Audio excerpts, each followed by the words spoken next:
Assalamualaikum warahmatullahi wabarakatuh. Apa kabarnya anak-anak hari ini? Sehat ya? Mohon maaf kemarin Bu Guru tidak bisa memberikan materi karena kondisi kesehatan agak sedikit drop. Ini masih batuk, jadi semoga suara Bu Guru masih jelas di yang kalian dengar ya. Kali ini kita akan membahas tentang tema 2. Subtema yang pertama yaitu sumber energi. Pada pembelajaran pertama kita sudah membahas tentang energi matahari. Kali ini kita akan membahas tentang energi air. Sebelumnya, pada pertemuan yang lalu Bu Guru tidak memberikan materi tapi hanya menyuruh kalian untuk bernyanyi tentang menanam jagung. Kali ini Bu Guru akan jelaskan untuk membayar hutang yang kemarin ya. Lagu ini menanam jagung akan kita praktekkan bersama-sama saat kita masuk sekolah, saat pandemi berakhir. Terdiri dari birama 4/4 yang ada di sebelah kiri atas adalah birama. Birama adalah unsur musik yang berkaitan dengan jatuhnya ketukan dan datangnya tekanan kuat secara beraturan. Birama ada 3, ada birama 2/4, 3/4, dan 4/4. Ini birama 4/4. Birama 4/4 ini maksudnya ruasnya terdapat 4 ketukan, yaitu ketukan berat, ringan, agak berat, dan agak ringan. Kalau birama 2/4, duanya ada di atas ya, itu ruasnya ada 2 ketukan, ketukan berat dan ringan.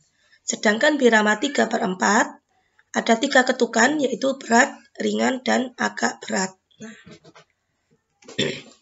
Kemudian di lagu ini itu namanya ada nada do, re, mi, fa, sol, la, si, do. Semakin ke kanan nada akan semakin tinggi. Nah ini jika ada titiknya di atas berarti nada sangat tinggi. Nada rendah, nada tinggi, dan nada sangat tinggi. Kemudian Bu Guru ada garis di atas angka. Maksudnya apa ini? Tanda garis datar di atas 2 notasi ini bersebelahan, contohnya 5 dan 5 ini. Tanda itu berarti kedua nada itu dinyanyikan dalam 1 ketukan. Bukan 2 ketukan, tapi 1 ketukan. Kalau misalnya 5 dan 1 ini 2 ketukan, tok, tok. Kalau 5 dan 5 ini 1 ketukan. Itu untuk nada sekilas tentang menanam jagung. Kalau suara Bu Guru sudah cukup pulih, kita akan belajar bernyanyi menanam jagung lagi. Yang kedua, kita akan membahas tentang sumber energi lain selain matahari, yaitu air. Apa saja kegunaan air itu? Digunakan untuk minum. Manusia menggunakan air untuk minum, mandi, mencuci tangan, mencuci piring, dan mencuci baju. Itu 5 dari kegunaan air bagi manusia. Banyak lagi contohnya yang lain. Yang kedua untuk hewan misalnya, untuk tanaman misalnya, untuk menyiram tanaman supaya tanaman tidak layu, supaya bisa menghasilkan oksigen seperti pertemuan yang pertama. Untuk pengairan juga PLTA. Apa PLTA itu? Pembangkit listrik tenaga air menggunakan kincir sehingga kita bisa memanfaatkan air untuk listrik. Untuk bercocok tanam. Kalau tidak ada air, petani tidak akan bisa menghasilkan jagung, padi, dan palawija yang lain. Kalau untuk hewan, untuk minum. Setiap orang berhak akan air bersih. Untuk itu, anggota masyarakat juga wajib menjaga kebersihan dan kelestarian air.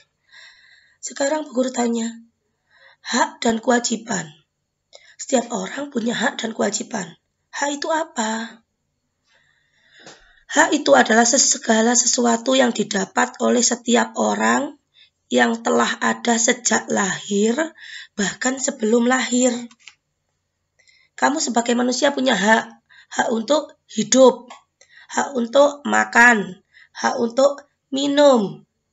Nah, itu hak kamu yang ada sejak lahir atau bahkan sebelum lahir. Kewajibanmu adalah sesuatu yang harus dilaksanakan. Jadi hak dan kewajiban itu harus seimbang. Di mana kewajiban dulu dilaksanakan, baru kamu bisa menuntut hak.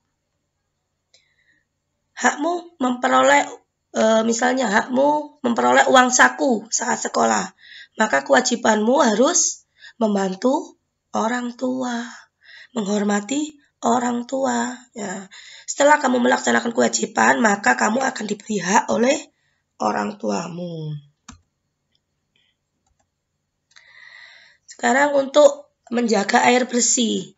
Supaya kita memperoleh sungai yang bersih, kita berhak untuk mendapatkan sungai bersih. Maka kita berkewajiban untuk membersihkan sungai tersebut. Nah,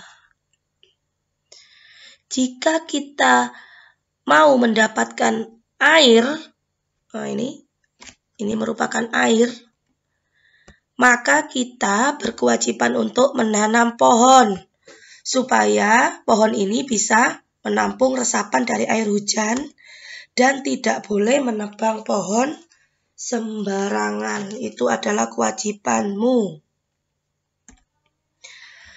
Ini adalah contoh hak-hak anak sekolah. Maaf ya. Hak anak sekolah yaitu mendapat pendidikan. Maka kewajibanmu kamu harus mematuhi peraturan yang ada di sekolah. Anak-anak berhak menggunakan fasilitas sekolah. Kewajibanmu, kamu harus merawat fasilitas tersebut. Misalnya buku, kamu berhak menggunakannya. Buku, musola, ruang kelas. Dengan imbal balik, kewajibanmu harus merawat buku tersebut. Merawat musola, merawat kelas, tidak boleh merusaknya, tidak boleh mencoret-coretnya. Ketiga, mendapat perlindungan dan keadilan dari pihak sekolah. Untuk itu kalian harus menjaga kedamaian. Misalnya kamu sering bertengkar dengan teman. Apakah kalian bisa damai? Bisa dilindungi? Tidak. Sedikit-sedikit bertengkar, sedikit berkelahi. Maka ketentraman sekolah tidak akan terjaga. Hak keempat adalah mendapat apresiasi jika berprestasi. Dapat nilai bagus, dapat hadiah, tapi kamu harus memenuhi kewajiban dahulu, yaitu belajar dengan giat. Ini adalah contoh kewajiban dan hak yang ada di rumah.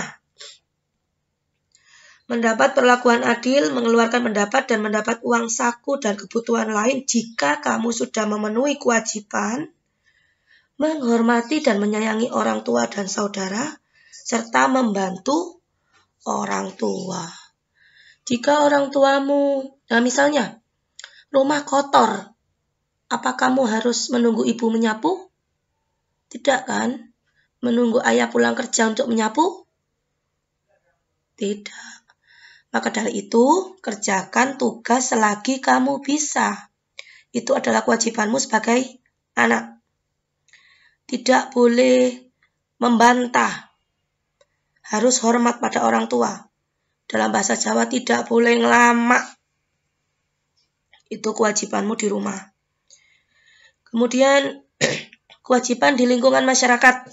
Mentaati peraturan, melaksanakan ronda malam, dan menjaga kebersihan lingkungan supaya kamu mendapatkan perlindungan dan keamanan serta bisa menggunakan fasilitas umum.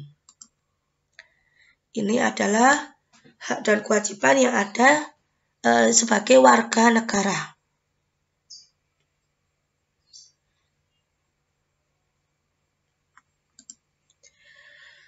Ini adalah tugas yang pertama SBDP KD 3.2, tulis lagi di bukumu, kemudian foto, kirim seperti biasanya. Dan tugas yang kedua, nah ini, PPKN KD 3.2.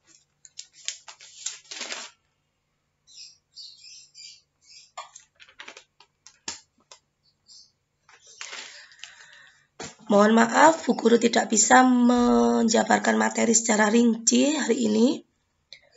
Tapi insya Allah setelah Bu Guru sembuh, Bu Guru akan kembali menerangkan materi secara detail kepada kalian. Jadi untuk hari ini tugasnya cukup 2, penjabaran materi secara singkat.